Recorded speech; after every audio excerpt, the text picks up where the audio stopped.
So just a thought, I thought I'd check the simple things first, and I've not checked the fuel primer filter, the pumper thing. So I'm just going to run and switch the fuel primer over on top of the fuel filter and see how we go now. Alright, so troubleshooting. Just put a bit of clear fuel line on there for the time being, and we'll see if we get any air bubbles up the pipe and we can trace our problem. Hello old friend. I'm here for my injection pump. So this is the engine I got off Chris last year. Well, not last year actually, start of this year. And had every intention of putting it in the silver Mark II, but Charlie's going to buy that off me now, seeing as his truck's smashed up. So this is like a spare motor for mine, and as luck would have it, I'm going to borrow the injection pump for some troubleshooting. This injection pump's got a DDS1 module on it, which we'll have to sort out with, and TPS, because it's for the later style manual injection pump Ranger. It's got an EGR on it. The earlier style didn't have an EGR or anything, it was just cable. This is cable and EGR and DDS1 module. So yeah, alright, let's crack on, because the more I'm talking this down to you guys, I'm not taking that off. Get the cam belt cover off, we'll get the IP lines off, etc. And then need a special puller on there. Flippin' heck, she's about to do a cam belt, look at that. Fuck. And the top side's getting a bit like leathery, where you can see it's starting to perish. So yeah, but like I say, if I'd have thrown that in, I'd have done all that anyway. You know, cam belt, clutch, release bearing, blah de blah de blah. You do it when you're swapping engine, don't you? Right, so she's out. Couple of things we'll have to do before we put her back in. Get rid of the TPS, get rid of the plug and this one. Cold start advance I think I'll keep, but obviously it's not going to fit on our plug. It might come in handy. And we can get rid of this bracket, that bracket and that, and give her a quick clean up. Make sure you don't lose the key, and obviously the nut is over there. The return line's slightly different on this one, because this one's got the cold start advance and the return line comes round the back up here, whereas usually it just comes in there. This bit isn't here, and the return line from the injectors comes in that one, you see. So yep, anyways, so just quickly I thought I'd take this opportunity to show you guys what a bad intake manifold gasket will look like. Usually blows on number 1 and you think, oh no, look, leaking from the head. If you actually get right in there, you'll see how it's leaked out the bottom, and the right hand side of the inlet 1 trapped, because obviously it's 2 tracks, 12 valve. So it leaks out here at the bottom, runs down, down, down until you eventually see it, and then you think, ah, bugger. But usually that's just an 18 quid genuine gasket, so it's not too bad. You'll obviously have to pull the injection lines to get the inlet off, but not a bad job really. Someone's clearly been in here before, because look at that nut, that's not standard. Yes, anyways. Don't worry, we'll get you a new kidney. Don't worry, we'll get you a new kidney. You're not going to bloody believe this, I was literally just about to turn into the estate and put my foot down in a second and she flew. So I'm just going to go for a little road test and see if I've actually got to change this pump, because I already took the other pump off. So yeah, road test. Bosch really weren't mucking around when they done this. So there's the mobiliser board in silicone, obviously, because they don't want it mucking up. And then that's the wire that goes through to the stop solenoid. It's actually that metal shield, so you can't ram a pin through and spike that wire. So old dot punch, spin them round, get them out. So there you go, stop solenoid, cold start advance. Now we'll leave that on, won't we?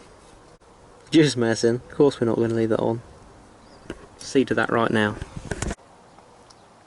I don't know why everyone bangs on about wanting a phone for Christmas. Personally, all you need is a pair of grips, flat blade screwdriver and a 13mm spanner. Oh yeah. So just a quick one on pump numbers. So the WL84B is the Mazda number. The 1047400975 is like the parts catalogue when you look up a pump exploded diagram. That's the number it'll go off, but the Bosch numbers are down here. So NP means it's made by Zexel, not Bosch. VE obviously is a VE pump. 4-10 means it's a 4-cylinder 10mm head. F means flyweight governor rather than electronic. And 2150 is the pump govern speed, so that's actually 4300 engine speed. L means it's a left hand head, not a right hand, and obviously the cam plate's a left hand. NP is the maker's thing, and then the number is the maker's thing, so that's 2018 I think is the serial number from the Zexel factory.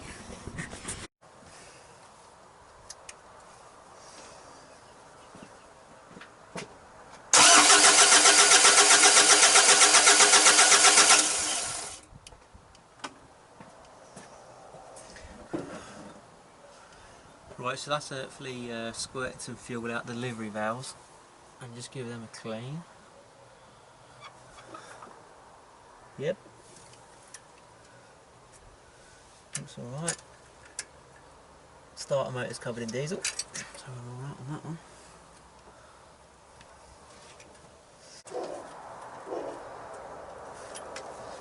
I'd say this is an easy engine to work on, but it is a bit tight around the injection pump sometimes.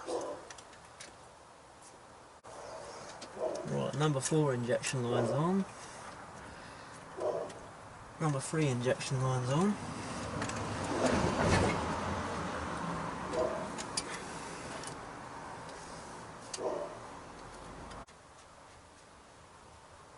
Number 2.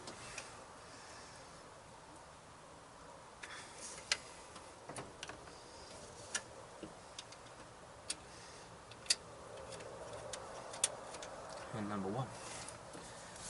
So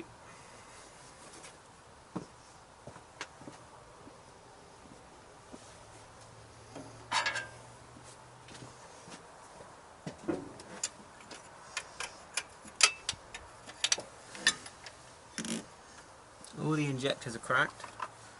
I'll lay a rag over them and I'll crank it, get a bit of fuel up there. I've not timed this up yet. I'm just going to do it by ear once it's started up and running. So we'll just have to see how it goes really. Once it's bled and it's firing, we'll give it a go.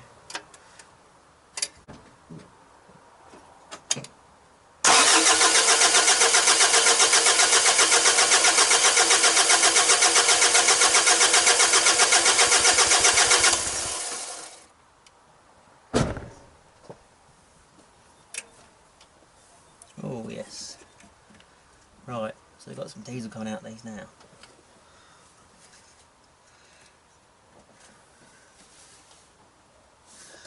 All 4 of them. Which is nice.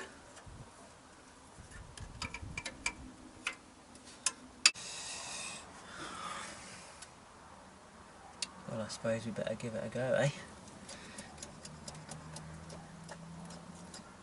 I've filled the pump with some 2-stroke oil as well to help it, because obviously it's sat for a while.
that weren't bad, was it? For eyeballing the timing and just kind of give it a go. You fired up, need to put the injector line clamp back on, retension the cam belt cover back on, and just a few back lines and stuff.